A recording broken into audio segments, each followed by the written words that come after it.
of our News and Current Affairs program, Journalist Lounge. Journalist Lounge is a platform where we x-ray some of the big stories that made the week, some of the big stories that you may have been following. And today, we've lined up some of the seasoned journalists, analysts, to join in the conversation. I have here with me Chukwemeka Modelim. Chukwemeka Modelim is a seasoned journalist, and he's a constant here. You're welcome. Thank you so much. For I have Mr. Polycarp Onwubiko. Mr. Polycarp Onwubiko is our seasoned journalist, a veteran, and a political analyst. You know, he's been here and there. You're welcome to the program. Thank you. God bless viewers. And of course, we have Ngozi Obileri. Ngozi Obileri is a household name in journalism in Anambra State. You're welcome. Thank you. Good morning. And of course, I am your host, Judy Jeff Mwabeza, JJ for short. We'll be right back.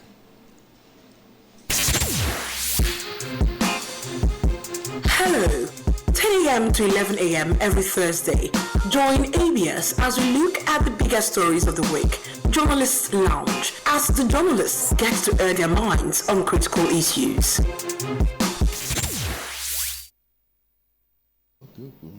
I guess we know the biggest story of the week in the country today, and that is the declaration of a state of emergency in Rivers State by President Ahmed Bola Tinubu.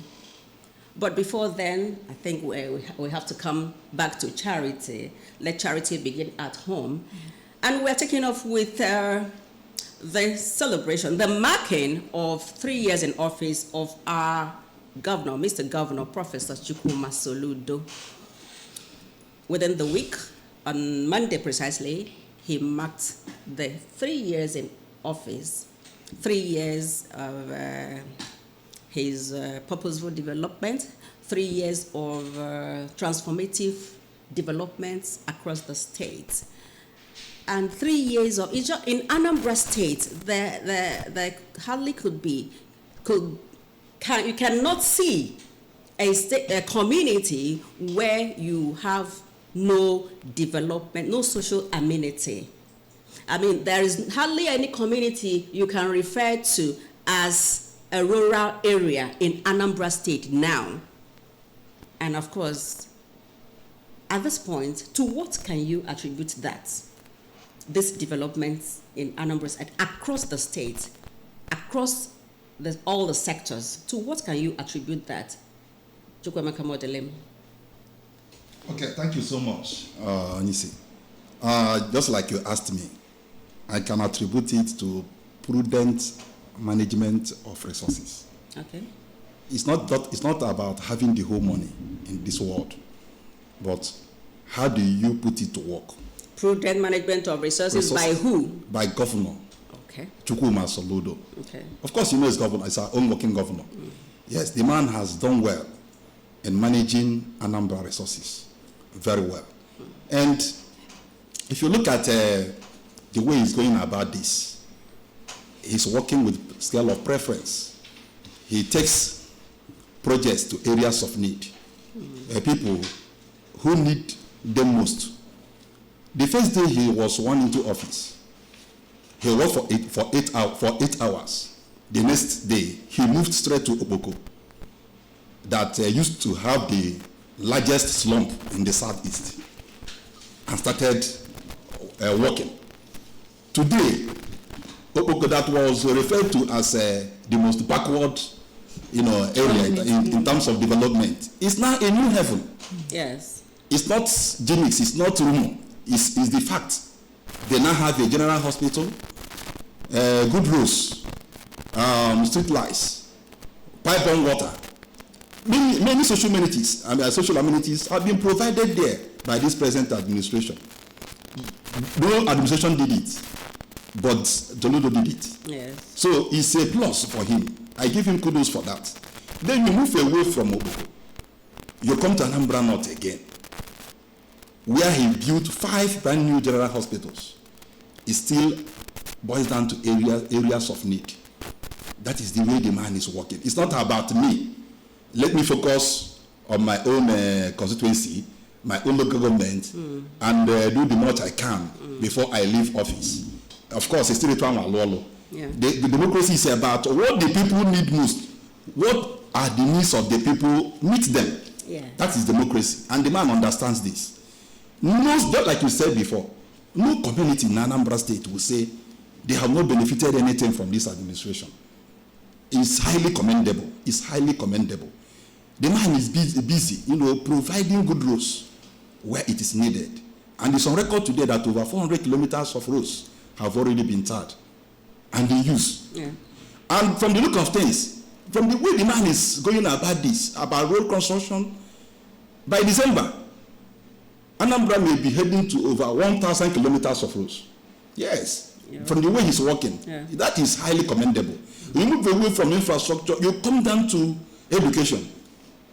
He has already, this is something all of us know, but for those who do not know that, let us bring it to your notice, that over 8,000 teachers were employed by this administration, not just 8,000 teachers, but quality teachers. Qualified ones.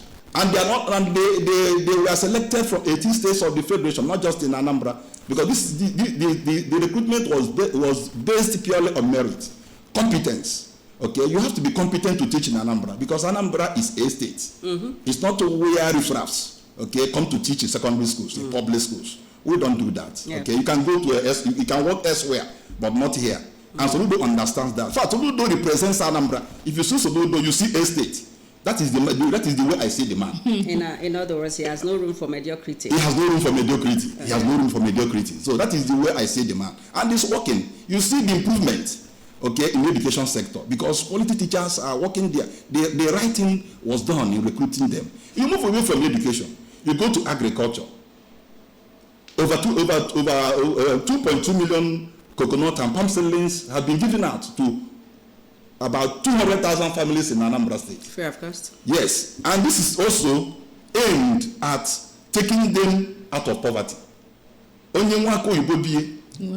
Yes, in my family. And also to prevent erosion, because this place, we all know that erosion has been our problem, in this state. Yeah. So Anambra is one of the states ravaged by erosion. Okay. And aside from that, he has also done so many things. Okay. You look at any sector, even in health, okay. You see over 1,000 health personnel that have been employed. The 326 health centers in Anambra State are functioning. So there is no sector you can say the man did not do anything. He's not, and this is done within 3 years. 3 years. Okay, so I have made that time to assess him in all sectors, and I hardly see where I can fault him. Before now, people used to say there was no security in Anambra. Insecurity. The man has nipped it in the bud. We can now sleep with our two eyes closed. You see the way the operation, which is a combination of the Navy, the police, the army, our own agro chamber, are dealing with kidnappers, criminals, even fake native doctors and pastors who were fueling criminality have left the state. So it's all about 3 years of marvelous achievements. Yes. Kudos to our own governor. Right on. Yeah. Thank you very much. Thank you very much. I know if I had left you, you would have gone on and on. Polycarp Onwubiko, what do you have to add to that?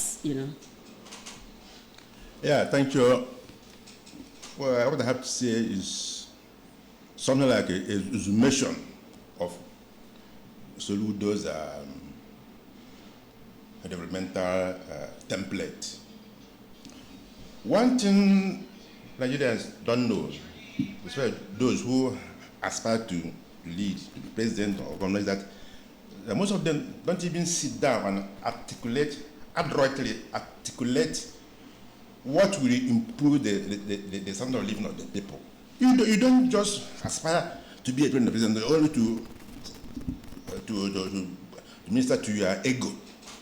The most important thing, as far as we, the developing countries are concerned, is how to improve the standard of living of the people. Remove people from Nigeria has been targeted as the headquarters of multi-dimensional poverty. So why I admire Professor Sudo is that ab initio, he adroitly articulated what he wants to do, and to sensitive to raise the standard of living of the people. And in concerning democracy and the public administration, one of the principles, or some of the principles, are rule of law. You don't have to dabble into politics to do whatever you like. You must accord rule of law. The difference between advanced and developed countries of the world is rule of law. Yes. Developed countries they don't joke with the rule of law. Rule of law. Whether you are the president, if you fail out of the war, you will be sanctioned. You face the music. So, number one, Professor Ludo believes and acts rule of law. Secondly, Professor Ludo wants to take our society, let me concentrate on Anambra State. He wants to take Anambra State from, I'm sorry to use this word, primitive, anti-standing control into a civilized template, which means good governance. This is what I have observed in Soludo's attention. He values good governance. What are the ingredients of good governance? Financial husbandry, management of human and material resources, policies and programs to advance and create human capacity building. Building, yes. In human capacity building, let me start from education. He values human capacity building. That's why he, first of all, employed teachers, because he observed that there were woeful lack of teachers, not even teachers, no, qualified teachers. Yes. So he replaced, that's why I imagine as a professor he is acting his elevation in an academic sense as a professor. He values human capacity development. That's why he employed quality enough teachers, because the foundation of human capacity building is our decision at the primary level. When you get them, The basis of the basis of when you get them up, I think that people don't have the money to go to higher institution. If you can train the free education he has introduced from primary school to SSS, if somebody gets that, he can take off from that. Yeah. You can take off from go to university. But the most thing is that in future, so is futuristic in thinking. Yes. In future, we will have a crop of enlightened people. I'm happy that Anambra State is not like the North, where at every step of hand you start killing people. Okay? Why? It is because of that 90% of them lack basic education. But by free education of Professor Ludo, in future, you can't just say somebody, hey, go and kill somebody. He will think the words. He will reflect on what he has learned. So you can't drag him like that. Okay. Can I go on? Just okay. Round off. Okay. Let me. Gosulu has sanitized our society. I didn't believe that a governor can stop touting. I never believed it. But now, go to motor parks, you see calm, you see order. You cannot stand on the road and start after taking hallucinating drugs, start harassing motorists. You don't do that now. And obstruction. Obstruction. So this is what I mean by good governance and the civilized template. I can go and go. Okay, right. Thank you very much. Ngozi Obilere, we're there at your door. What do you have to tell us about the 3 years in office of governor? Well, when the governor had media chats with some media professionals the other day, as part of activities marking the 3 years of his 3 years in office, he made mention of something that struck my memory. And that was when I knew that this man came fully prepared, just like he normally said. That he conceived the idea of Anambra in 2070, how Anambra will look like, being the Dubai, Taiwan, Silicon Valley. Yeah. He said that he presented a lecture or a paper during the Anambra League of Professional Events in 2006. That was when he conceived this idea of what Anambra will look like.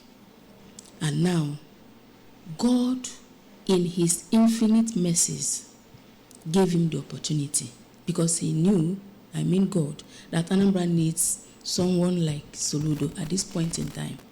And then he came in through the goodwill of the Anambra who voted him in power.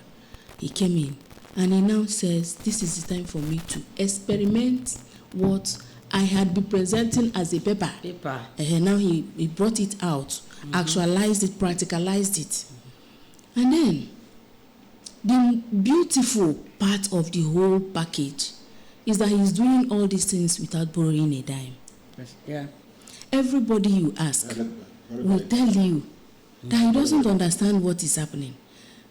Is Anambra not in Nigeria as other states? So what is Anambra doing differently to enable the governor to be doing all these things without borrowing tenkobo?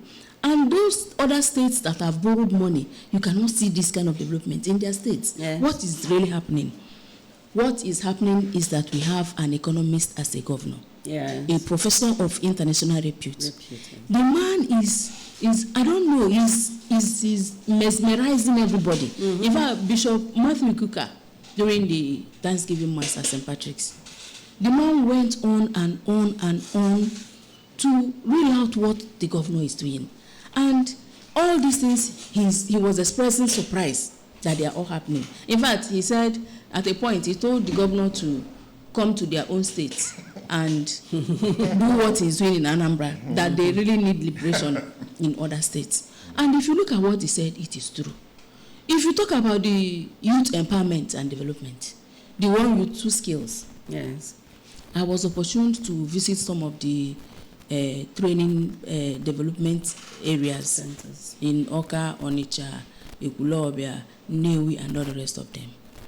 And you see a crop of entrepreneurs that in the next 2 years, I bet we will not have much or youth as in roaming the streets without anything to do. Because that program, 1 Youth 2 Skills, was programmed to give or diversify means of livelihood where people, any youth who is interested, because I am using that word who is interested because it is open for every youth. And what I witnessed where I went to, the program is not meant for Anambra alone. So that program has confirmed Governor Soludo as Nigeria governor. Yes, because you see Yoruba people, you see Benue, you see Kogi, you see Enugu State, you see Ebonyi State, you see Abia State. Okay. And they teach them the way they are teaching in the Anambra. And you know the way we are all hospitable Anambra people. They always value visitors, just like ourselves. So you see the trainers, the facilitators, concentrating very well on them. I bought a slippers produced by somebody from Enugu State. Among those trainees in Anambra. At Newi, you see the quality slippers the girl produced. Now, she has already started producing things marketable. When they are free from the training, give her a little money. In fact, she even said that even without money that she has started producing. And that she has started training people. Commendable. You understand? Yeah. You see people trained on confectionaries, makeup and artists and things like that. Yeah. Even photographing, video coverages. You see them own up that the governor has changed their life, their family, their generation for life. This is the kind of a man we have as a governor, who always, like Chukwuemeka said, thinks about the future. He has already seen Anambra how it will look like in 2070. And he started today to implement it. Okay. So the man is Odiegu. He's too much. Simply put, the man will. Yes. I know the third way is like we're carried away. If we are left, we go on and on, enumerating and listing what the governor, Mr. Governor, has done in the past 3 years. It's the list is unending. Yeah. Yes. Our dear Governor, we say kudos to you and thank you for making Anambra State, moving Anambra State from a departure lounge to a business destination. Thank you so very much. Yeah. Now, can we go to the bigger story of the week? Now, Mr. President Bola Tinubu has declared a state of emergency in Rivers State, over the ongoing political crisis and instability there. In a nationwide broadcast on Tuesday, the president announced that Governor Fubara, his deputy Ngozi Udu, and all members of the State Assembly have been suspended for an initial 6-month period. President Tinubu cited disturbing high level of vandalism by militants with no action taken by the state authorities to address the situation. He emphasized that he has ordered security agencies to protect lives and safeguard oil pipelines. He equally said that after a careful consideration, it was clear that extraordinary measures were needed to restore peace and order and good governance in Rivers State. He noted that he was compelled to invoke Section 305 of the 1999 Constitution as amended to declare a state of emergency, effective March 18, 2025. Terrible. Highly. Now, it's been 2 days since the declaration of the state of emergency in Rivers State. There has been a lot of analysis by politicians and legal minds. In fact, a lot of conversations on the matter of the moment.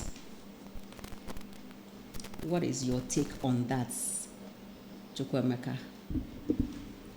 Thank you so much, our able moderator. Rivers State, just like you said, has been enmeshed in political turmoil. Yes. For the past 2 years, nearing 2 years now. Nobody is happy about that because that crisis, is affecting our natural resources, that is crude oil. And before President Tinubu declared state of emergency in Rivers State, oil pipeline was blown up by unknown individuals. Okay, nobody could finger out somebody who did this, and that was why Mr. President, to forestall, further occurrence of such ugly trend, declared state of emergency in Rivers State, in line with Section 305 of the 1999 Constitution as amended. For me, there was nothing wrong in that bold step he took by declaring state of emergency. But what he did not get right was the suspension of Governor Fubara, his deputy, and members of the House of Assembly. Rivers State House of Assembly. Constitutionally, he has no power to do that. And that is why legal pundits, current affairs analysts, Nigerians who know the law, have condemned that act. Okay? So, the onus is on Governor Fubara, his deputy, to seek redress in Supreme Court. Which court? In Supreme Court. Name. If they will get justice. That but is- they have that to is first the of all, thing. they have to first of all do the right thing. Because okay, yes. So he has lost his position. He has to fight to get it back through legal means. However, our country is one that does not have regard for rule of law. We don't have regard for rule of law, and that is why anything goes in Nigeria. We keep saying it. Until we get it right, until we start doing the right thing, we move forward. Since we have decided, since our government at the federal level has decided to ignore rule of law and do things the way it suits them, we will keep retrogressing. So somebody was fingered in this political impasse, Yes. rocking River State.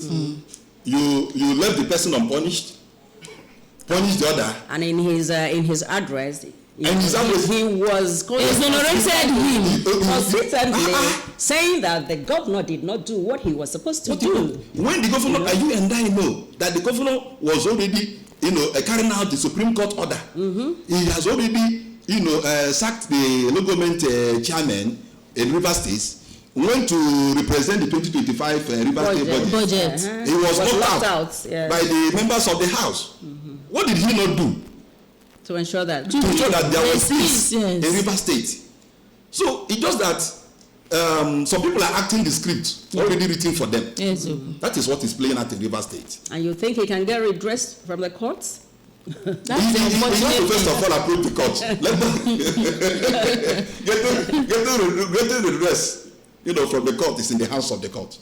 No, in the hands of the president. Our judiciary should make us to have confidence in them. They are on trial now again. We want to try them again. Every right-thinking Nigerian, even legal practitioners, have condemned that aspect of Mr. President suspending Governor Fubara, his deputy and members of the State House of Assembly. I remember that when Jonathan declared state of emergency in some northern states when he was president, he didn't remove the sitting governors. He did not remove the sitting governors. Yes. Because he knew he didn't have the power to do so. Why did you do it now? Yeah, why did you do it now? Even Obasanjo aired also, when he declared state of emergency in Ekiti State, he removed that Fayose. So the impunity didn't start today. That's what I'm saying. So until we get it right, until we start doing the right thing, that is why whenever I'm talking about leaders who have done well in the past, I always make reference to Jonathan. Yeah. I hardly find it difficult to fault Jonathan, because what he did during his time, 60%, in fact, 60% of most decisions he took were in line with our constitution. That is how to govern a country, because democracy is government of the people, by the people, and for the people. So whatever decision you must take must be in line with the laws of the land and in the best interest of the people. So let's see how this goes, because I know that the people of River State will now be subjected to autocracy. What do you expect from an administrator? Whether you like it By or not. force. So you can even decide to impose curfew on them for 1 month, and you know what that will entail on their economic life. So the state of emergency, has come to stay until the expiration of the 6 months. The president suspended members of the House of Assembly. Let's see what else he will do. But Fubara and those affected by this should first of all do the right thing by going to the court to seek redress. That is that. Yeah, thank you very much. Polycarp, can we have your take on that? Yeah. Your short of words. No, I crave your indulgence to approach this critical issue from 3 angles. Number 1, though I'm not trying to boost my ego or something like that, I've did a lot of research on federalism, on constitutional democracy, especially in Nigeria. I found out from my research that as per Ayo Debanjo, who died a few years ago, had been warning Nigeria, unless you have a people-oriented constitution, that this national constitution is the fraudulent and defective. It is a defective metalegal document. It has no place in constitutional democracy and the federal system of government as practiced the world over. There's need for restructuring the country to have to convoke a national constitutional assembly as it was done before 1960 constitution. That is independence of a representative of ethnic nationality to sit down because Nigeria is a heterogeneous society, and in heterogeneous society, what you practice federal system of government. If you and the political scientists have done research that if and produce principles underlining federal system of government, and also produce principles underlining unitary system of government. If you derail from any of the principles of federal government as applied in Nigeria, I'm talking about Nigeria, if you derail from one single principle, the entire edifice will collapse. And this is the problem of Nigeria. So, what number one, I've cleared that Nigeria must, this is a categorical imperative that there must be a solution of the lopsided federation to have a people-oriented constitution. That's number one. Secondly, what is happening in I've been a keen observer of what's happening in justice, is, as my friend has said, one of them, lack of or scoffing disregard for rule of law. In constitutional democracy and popular, you cannot joke with the rule of law. A rule of law encapsulates what you do in your political party. In a primary election, you must follow each party has constitution. You must abide by the constitution. But in Nigeria, what do we see? The trample on the party's constitution. That's number two. That's one strand of the agreement. The other strand is that the issue of godfatherism. There's nothing wrong with godfatherism. Number one, ideally, if I'm a godfather, presume that I have a war chase, a formidable war chase. What I mean by war chase is money, a lot of money. I cannot buy for government. Let me use government. I cannot buy because I lack the intellectual capacity. But Modlem has the intellectual capacity. I've known him. I've known his pedigree. I've known his so I want to support him. The confidence I have in Modlem, and I spend all the money. I'm spending the money for the interest to have good governance in Anambra State. River State. Let us use River State. What fact that because Rosemary Amish had what about that? Yes. Rosemary Amish father the weekend. And weekend to my own understanding. The father the weekend too. Father the weekend. So I don't think Rosemary Amish guided shamelessly weekend what he was doing. Yes. Then when weekend allegedly was grandfather of Fubara. I believe what ought to be or should be or what ought to be issued in his mind is to have to start from where I stopped from the good war I did. So having done that, and the Fubara was elected, what we should have done to step aside. If he has any incredible advice to advance the good standard of good standard of the people of the state, he should do it behind the scene and not to boldly and intellectually and brazenly challenge unrepentantly. Can only play advisory role. And you should be behind the scene, no? Yes. That should be behind the scene. That advisory role. Yes. And the president, sure, he gave Fubara an advice on what to do, and because he trusted Fubara that he will be a good governor. That was why he brought him out. If he gave him advice, and the Fubara in his wisdom and taking cognizance of the circumstances, but there could be emerging circumstances with regards to different sectors of governance.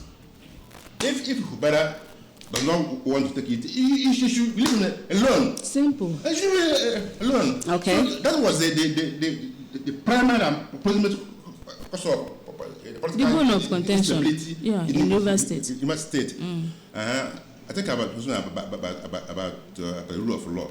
Okay. So this one is President Tinubu's unilateral imposition of stability. He was wrong. That's why I pointed that rule of law. Our political leaders have scoffing disregard for rule of law. If President Tinubu, I'm not something anymore.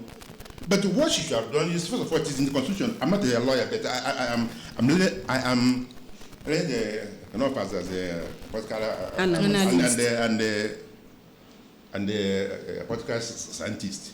What he ought to have done is to write a letter to the National Assembly. This is in the law.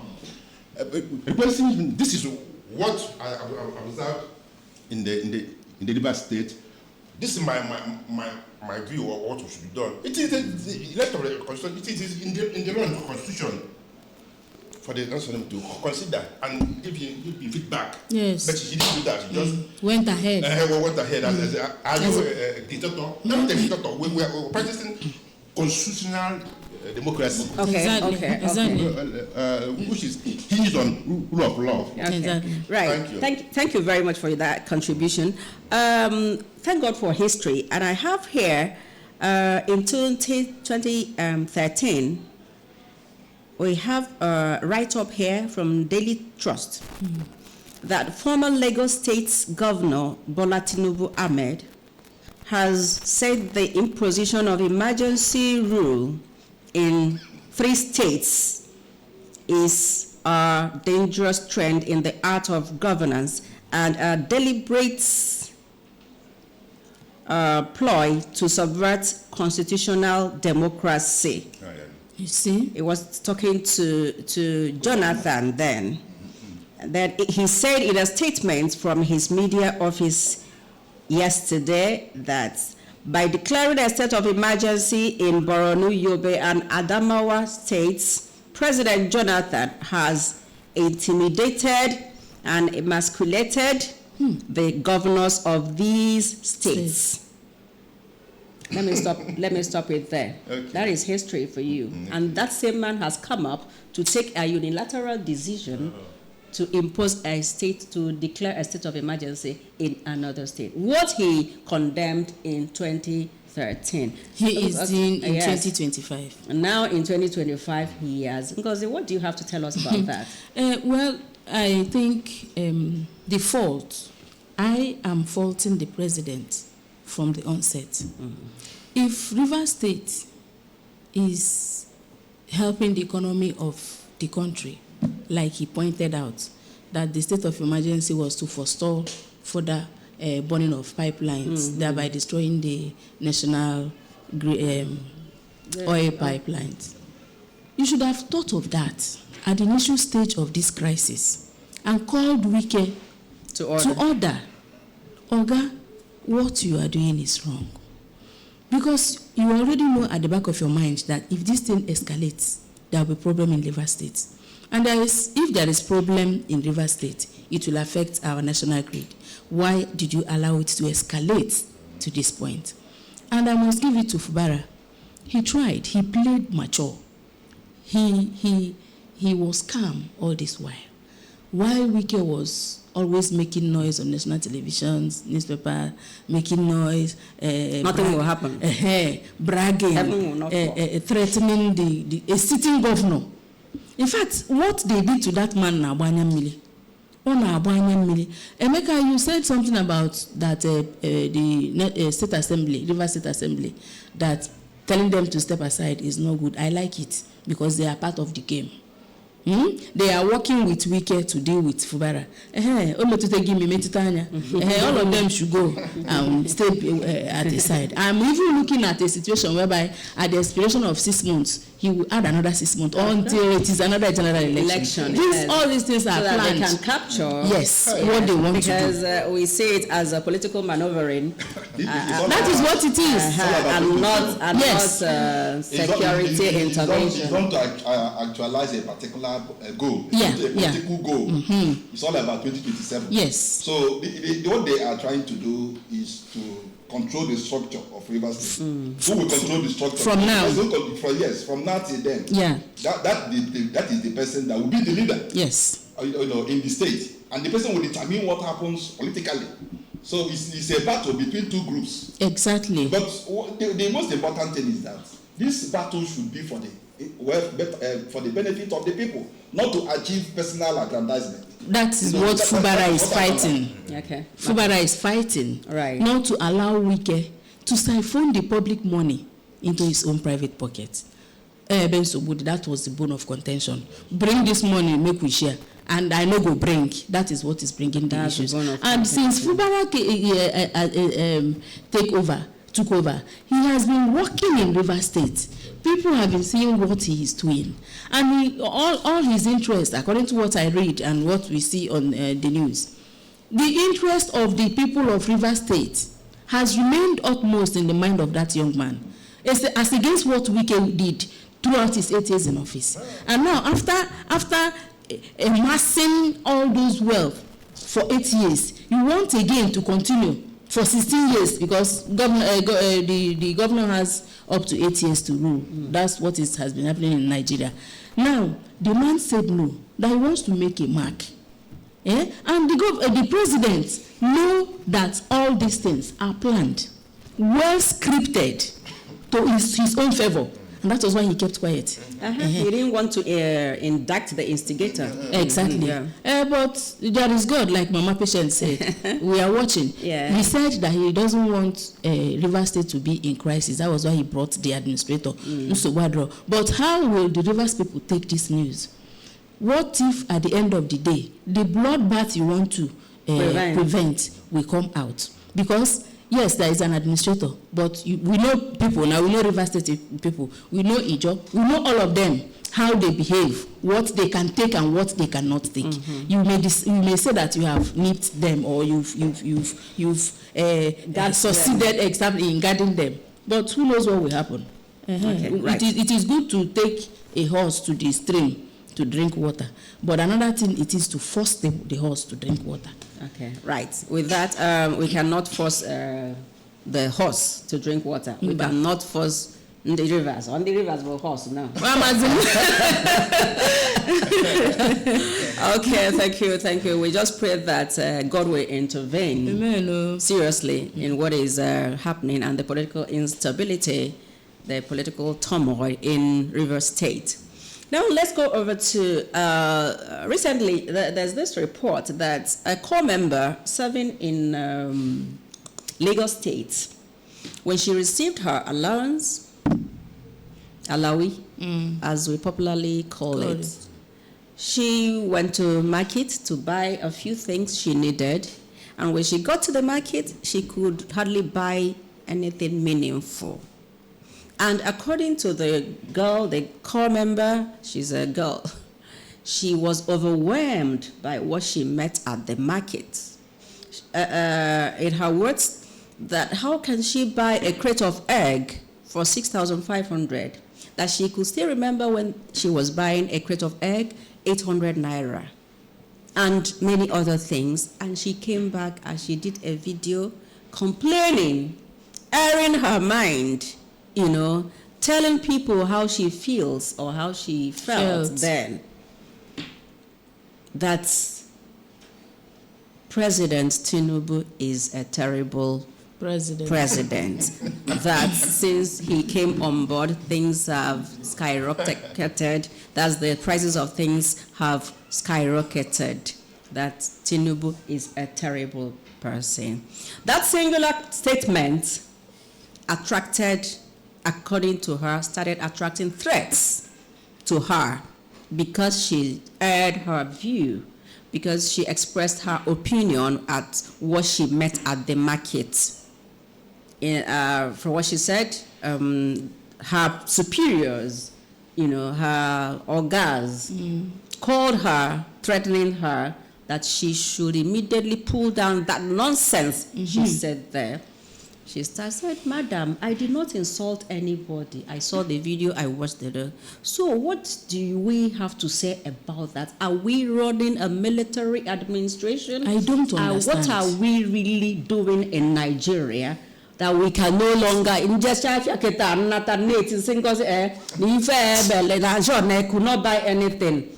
Now, since President Bata, it's been terrible." Which is the situation? And it did not cost the president, it did not cost anybody. She was just airing her view, and now it started attracting threats to her life, threats to her service, and all the others. What can we call that? Sycophancy. Can we hear you, please? Yeah. I mean, her bosses, the people on top, those handling or managing NYSC in Nigeria, they are all sycophants. Maybe one way or the other, the economy is good for them through the back door. But for that core member, it is biting. In fact, even if the leaders of NYSC are not feeling it, they are feeling it one way or the other. If they are not feeling directly, members of their extended family members are feeling the problem. And now, for the girl to come and explain herself, we're in democracy, for goodness sake. Why can't she say what she's feeling? If they want to return us to military era, they should tell us openly so that we'll know. Maybe they've started gradually from River State. Exactly. But God no go allow them. God go shame them, all of them. Now, if the girl is punished, I don't think it will augur well for that scheme, NYSC. Because one, those serving will see that scheme as an avenue to get at them, to punish them, to guard them, to cage them. So if I am a serving corps member, so what? I don't have the right to talk? Is that what they are saying? I think those threatening the girl should go back and have a rethink. Yes, they should have a rethink. Okay. Yeah, because she's free to talk. Yes. Even as the leaders of the NYSC, they are also free to talk. They should stop playing, how do I put it? To the gallery. Then they want to be good.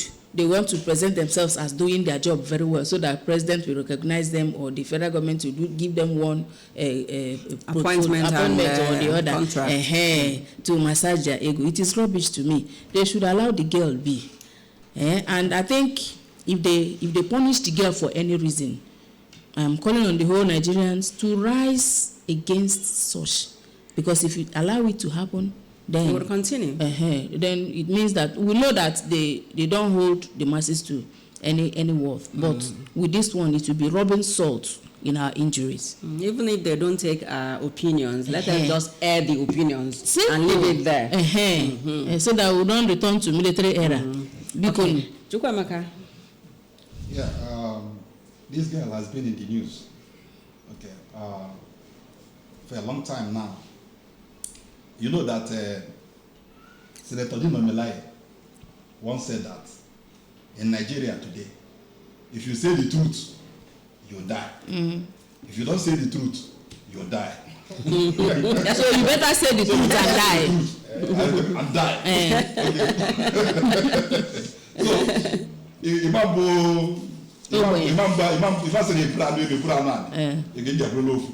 So the core member who is receiving threats from the NYSC officials for voicing out her frustration, the frustration Nigeria has subjected her to, did not commit a crime. Did not commit a crime. all of us know that she did this in a democratic society. We're practicing democracy. In democracy, there is freedom of expression. Yeah. She just expressed, her feelings about the high cost of things in Nigeria. Somebody who is hungry has the right to complain that he or she is hungry. A good leader, good leadership will look into that complaint. That why is it that our people are complaining about the cost of things in Nigeria?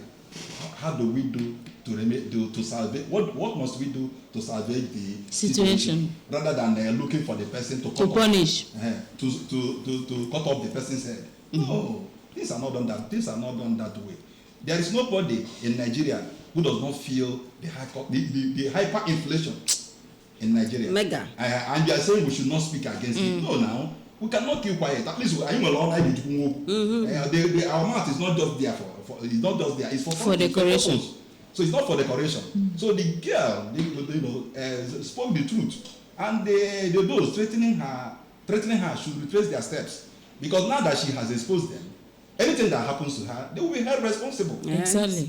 If you do a great society, it's not done this way. In the ideal society, in international community, in developed world, when the leader is not doing well, his people will rise against him. Yeah, he will make amends where necessary. Or some even resign when they know that they have failed their people. But here, and they will still that attitude. Okay. Whether this policy suits you or not, you must swallow it. You must abide by it. I must continue to rule you. Yes. We will not get it right that way. We will not get it right that way. Right. So they should leave the core member alone. She Na mmadụ ama mgbe ogbenye plabụs. Is it because she's a commoner? Oh. If a senator's daughter or commoner had said such thing, Nothing will happen. many of them had even say things that are worse than that. Exactly. No. They should retrace their steps. So we will not take, if anything happens to her, they will be held responsible. Exactly. Precisely. Right. Thank you very much. For lack of time, let's now go over to sports. Sorry, you want to? I think. Okay. Just a minute because we are running out of time. What I want to say, Anambra, is that firstly, we take it from philosophical lens. One of the definitions of wisdom is when you want to take action, you consider the circumstances surrounding you. The difference between advanced and the civilized part of the world and the emerging democracy or the developing country is rule of law. I continue repeating it. So it's not where if it's been in the advanced country that the girls said it, nothing will happen. But in our climate, in our system, she has said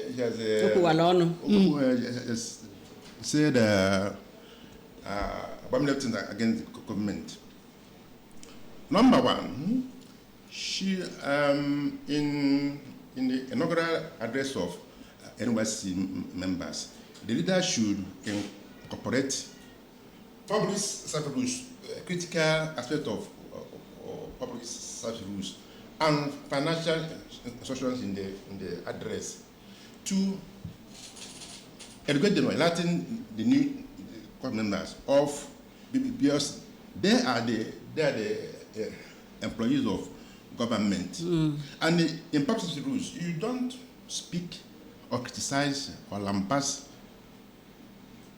your principal, whether head of NYSC or governor. You don't do that. And in administrative law, it is taught that was taught in the course that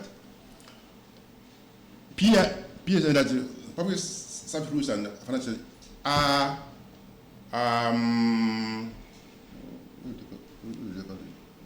subsidiary laws and it's constituted. So in public service rule is a subsidiary law, and in the first you advise or caution not to write. If you want to write anything like on government, you submit to your head to vet it. And you don't speak to the press publicly about government activities. So what I wish advise that is the managers of NYSC should incorporate critical areas of public service rules and financial institutions in their innovation address, so that to educate them that you don't talk like that.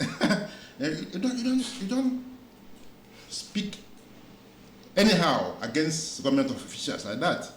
Okay. So what happens is there, and then I will advise the managers of NYS to forgive her. That's what I want to do. Okay. In other words, what the girl said was wrong. That it was wrong for her to have said that President the terrible. Being an employee of government presently, but after the 1 year service, and then she can free to say anything to criticize government. Okay.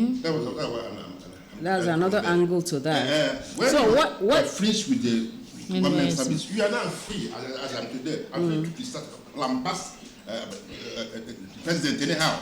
Because you're not paying me. What if she, after the service, she gets employed by an agency, a federal agency or a state agency. So in other words, she cannot even say, if she's employed by a federal agency, she cannot even say, hey, this president is terrible. No, you can't say that. But she's a Nigerian. But she's still in the employ of the federal government. Of the president. If she gets employed as a federal civil servant, she cannot still say president is terrible. Did you remember during the protest, during the hunger protest, that in the states that carried it out, that both civil servants were part of those protests? So if going by what you said, they are not supposed to come out and protest that they are hungry. I could remember you were once a civil servant, and I can still remember you were in the state government employ when one governor owed civil servants for about a year and called them deadwood. And you were condemning that governor. You went on strike too. You went on strike too, and you condemned that governor. Did anybody threaten you? It was within the confines of trade unionism. So trade has the right. In other words, now they call member of trade union excuse me on that. Please, thank you very much. Just sports, nothing much, but like we all know, the World Cup qualifier is built to kick off tomorrow. And the Super Eagles coach, Eric Schell, has selected the 23-man squad that he believes, and we believe, that will make us proud in the World Cup qualifier. With this, how do you see the team? Just one word, one sentence, because we are running out of time. One sentence. According to Eric Schell, the team is in high spirit. Okay. It's in high spirit. All I want to tell them is that the coach and the players is that this match they will play with Rwanda tomorrow. It's a must win. Okay. It's a must win. Mm-hmm. Anything short of winning, we kiss goodbye to the 2026 World Cup. Okay. I'm happy that we have selected enough players for this encounter. So all they need to do is go there and get us 3 points. Okay. Nothing other than 3 points. Okay. Thank you so very much. That has been the Journalist Lounge for this week. And from me, Judy Jeff Mwabeze JJ for short, I say goodbye for now on behalf of the members of my team. Yeah. Thank you very much. Join us next week for another interesting edition. Bye.